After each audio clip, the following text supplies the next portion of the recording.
The Burgess Animal Book for Children by Thornton W. Burgess. Chapter 32. Buster Bear Nearly Breaks Up School. "Has Buster Bear a tail?" asked Old Mother Nature, and her eyes twinkled. "No," declared Whitefoot the Wood Mouse promptly. "Yes," contradicted Chatterer the Red Squirrel. "What do you say, Prickly Porky?" Old Mother Nature asked. "I don't think he has any. If he has, I've never seen it," said Prickly Porky. "That's because you've got poor eyes," spoke up Jumper the Hare. "He certainly has a tail. It isn't much of a one, but it is a tail. I know because I've seen it many times." "Woof, woof," said a deep, grumbly voice. "What's going on here? Who is it hasn't any tail?" At the sound of that deep, grumbly voice, it looked for a few minutes as if school would be broken up for that day. There was the same mad scrambling to get away that there had been the morning Reddy Fox unexpectedly appeared. However, there was this difference. When Reddy appeared, most of the little people sought safe hiding places, but now they merely ran to safe distances, and there turned to stare with awe and great respect at the owner of that deep, grumbly voice. It was great big Buster Bear himself. Buster stood up on his hind legs like a man, and his small eyes, for they are small for his size, twinkled with fun as he looked around that awe-filled circle. "Don't let me interrupt," said he. "I heard about this school, and I thought I would just pay a friendly visit. There's nothing for you to fear. I have just had my breakfast, and I couldn't eat another mouthful to save me. Not even such a tender morsel as Whitefoot the Wood Mouse." Whitefoot hurriedly ran a little further away, and Buster Bear chuckled. Then he looked over at Old Mother Nature. "Won't you tell them that I'm the best-natured and most harmless fellow in all the great world?" he asked. Old Mother Nature smiled. "That depends on the condition of your stomach," said she. "If it is as full as you say it is, and I know you wouldn't tell me an untruth, not even timid Whitefoot has anything to fear from you." Then she told all the little people to put aside their fears and return. Buster, seeing that some of the more timid were still fearful, backed off a short distance and sat down on his haunches. "What was that about a tail I overheard as I came up?" he asked. "It was a little discussion as to whether or not you have a tail," replied Old Mother Nature. "Some say you have, and some say you haven't. Whitefoot thinks you haven't." Once more Buster Bear chuckled way down deep in his throat. "Whitefoot never in his life looked at me long enough to know whether I've got a tail or not," said he. "I never yet have seen him until now, when he wasn't running away as fast as his legs could take him. So with me always behind him, how could he tell whether or not I have a tail?" "Well, have you?" demanded Peter Rabbit bluntly. "What do you think?" asked Buster. "I think you have," said Peter. "But if you have, you're sitting down on it, and I can't tell. It can't be much of a one, anyhow." Again Buster chuckled. "Quite right, Peter, quite right," said he. "I've got a tail, but hardly enough of a one to really call it a tail." As Buster sat there, everyone had a splendid chance to see just how he looked.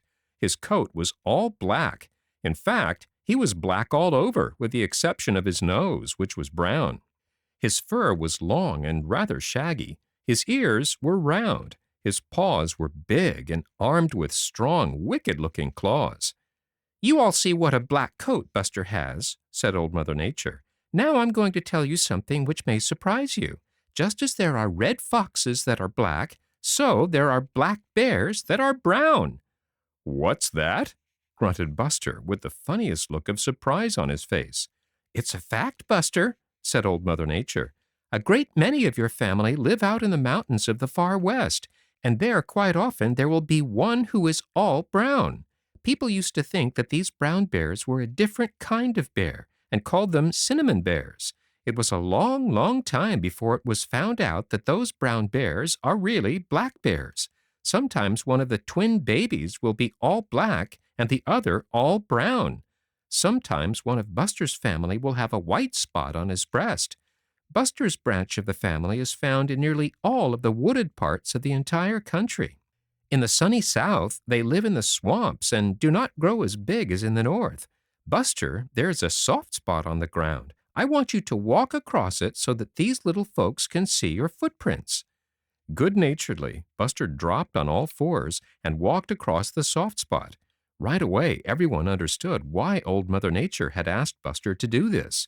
The prints of his hind feet were very like the prints of Farmer Brown's boy when barefooted, only, of course, very much larger. You see, they showed the print of the heel as well as the rest of the foot.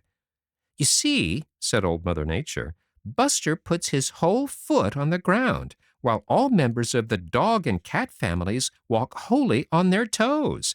Animals that put the whole foot down are called plantigrade. How big do you think Buster was when he was born?" "Of course, I'm only guessing," said Chatterer the Red Squirrel, "but he is such a big fellow, I think he must have been a bouncing big baby." Old Mother Nature smiled. "I don't wonder you think so," said she.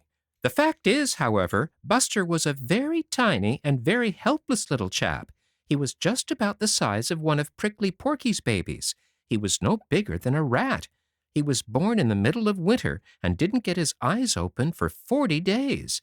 It was 2 months before he poked his head outside the den in which he was born to find out what the great world was like. At that time he wasn't much bigger than Peter Rabbit, and he and his twin sister were as lively a pair of youngsters and as full of mischief as any bears of the Green Forest has ever seen. You might tell us, Buster, what you live on." Buster's eyes snapped. "I live on anything I can eat, and I can eat most everything. I suppose a lot of people think I live almost wholly on the little people who are my neighbors, but that is a mistake. I do catch mice when I'm lucky enough to find them, where I can dig them out, and they certainly are good eating." At this, Whitefoot the Mouse and Danny Meadow Mouse hastily scurried farther away, and Buster's eyes twinkled with mischief. "Of course, I don't mind a rabbit either, if I'm lucky enough to catch one," said he, and Peter Rabbit quickly backed off a few steps. "In fact, I like meat of any kind," continued Buster, "but the greater part of my food isn't meat at all. In the spring, I dig up roots of different kinds and eat tender grass shoots and some bark and twigs from young trees. When the insects appear, they help out wonderfully. I'm very fond of ants. I pull over all the old logs and tear to pieces all the old stumps I can find and lick up the ants and their eggs that I almost am sure to find there. Almost any kind of insect tastes good to me if there are enough of them. I love to find and dig open the nests of wasps that make their homes in the ground. And of course, I suppose you all know that there's nothing in the world I like better than honey. If I can find a bee nest, I am utterly happy. For the sake of the honey, I am perfectly willing to stand all the stinging the bees can give me. I like fish, and I love to hunt frogs. When the berry season begins, I just feast. In the fall, I get fat on beech nuts and acorns.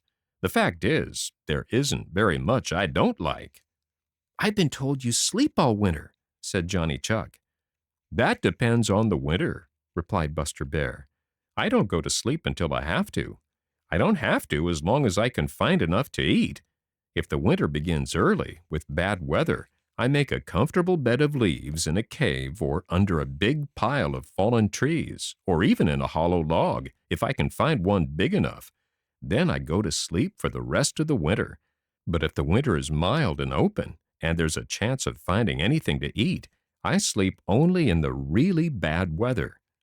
"Do you try to get fat before going to sleep, the way I do?" asked Johnny Chuck. Buster grinned. "Yes, Johnny, I try," said he. "And usually I succeed.